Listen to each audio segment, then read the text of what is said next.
Hello दोस्तों, मैं अर्चना। मैं अपने चैनल में लाइफस्टाइल से रिलेटेड सारी चीज़ें और पूजा पाठ से जुड़ी हुई रोचक बातें आपको बताऊंगी। और इसी कड़ी में आज मैं पहली बार आपके लिए एक बात लेकर आई हूँ जिसको लोग हल्के में ले लेते हैं और वो नहीं समझते कि इतनी छोटी सी चीज़ भी इतने बड़े महत्व वाली होती है, और वो लोग इस चीज़ को करते हुए भी उसका महत्व नहीं जान पाते। कौन सी है वो चीज़, इसके बारे में मैं आज आपको बताने जा रही हूँ। वो चीज़ है पूजा पाठ में बांधा जाने वाला कलावा, जिसको हम लोग आम भाषा में रक्षा सूत्र भी कहते हैं। इसको भी बहुत ही ज़्यादा हम लोग के लिए गुड़ी माना गया है। कैसे, वो मैं आज आपको बताती हूँ। इसका प्रारंभ हम लोग के धर्म में पौराणिक काल से ही चलता चला आया है। सबसे पहले माँ लक्ष्मी ने राजा बलि को बांधा था रक्षा सूत्र। तब से आज तक हम लोग भी बांधते चले आ रहे हैं।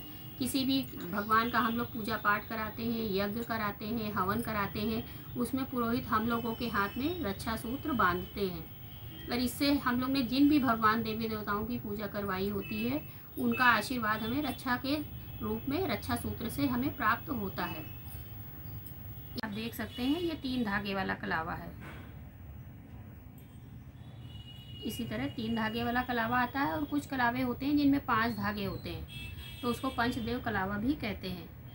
इसी तरह से कलावा हमेशा पुरुषों को अपने दाहिने हाथ में बांधना चाहिए, और महिलाओं को, जो विवाहित महिलाएं हैं, उनको अपने बाएं हाथ में बंधवाना चाहिए। और जो कुंवारी कन्या हैं, उनको भी अपने दाहिने हाथ में ही बंधवाना चाहिए। और कलावा का इतना महत्व है कि जब भी हम लोग कोई नया सामान लेते हैं, घर बनवाते हैं, या नया वाहन खरीदते हैं, या नया कोई भी चीज़ हम लोग नया लेते हैं, तो उसमें भी हम लोग उसकी रक्षा हेतु नई चीज़ के लिए कलावा बांधते हैं। जैसे नई गाड़ी ली तो उसमें भी हम लोग पुरोहित से पूजा करवा के कलावा बंधवाते हैं, वो उसकी रक्षा के लिए होता है। ऐसे ही हम लोग नए घर में गृह प्रवेश करते हैं, उसमें भी हम लोग कलावा बंधवाते हैं। तो इस तरह से कुल मिलाकर कलावे का बहुत ही ज़्यादा महत्व है। अब आजकल नए ज़माने के हिसाब से लोग इतना नहीं मानते हैं। पहली बात तो बंधवाना ही इतना पसंद नहीं करते, और अगर उनके कहीं पूजा पाठ में बंध भी जाता है तो भी उनको उससे बहुत उलझन लगने लगती है कि ये गीला हो रहा है, ये लग रहा है, तो वो खोल के हटा देते हैं। जबकि ऐसा नहीं करना चाहिए। कम से कम 3 दिन या 5 दिन कलावे को बांध के ज़रूर रखना चाहिए। उसके बाद वो धीरे धीरे फिर उसका असर थोड़ा कम होने लगता है, क्योंकि वो दिन भर पानी में धुलता रहता है, लेकिन एटलीस्ट 3 दिन तो ज़रूर बांधना चाहिए। इसी तरह से कहा जाता है कि इसका सिर्फ पौराणिक ही फ़ायदा है, तो पौराणिक नहीं, इसका जो है साइंटिफिक फ़ायदा भी है।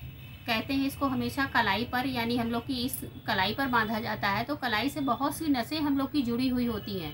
तो यहाँ पर बांधने से हम लोग का बीपी भी नॉर्मल कंट्रोल में रहता है, और भी बहुत प्रकार की जो नसों से संबंधित बीमारियाँ या कुछ भी है, उसमें भी ये कलावा हम लोग को किसी न किसी रूप में फ़ायदा ही करता है।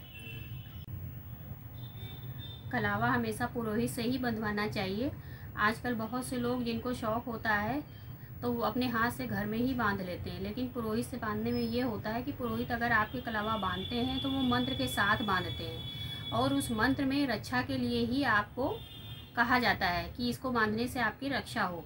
वो मंत्र कुछ इस प्रकार है: येन बंधो बलि राजा दानवेंद्रो महाबला तेन त्वाम प्रतिबंधुम नामि रक्षो माँ चाल।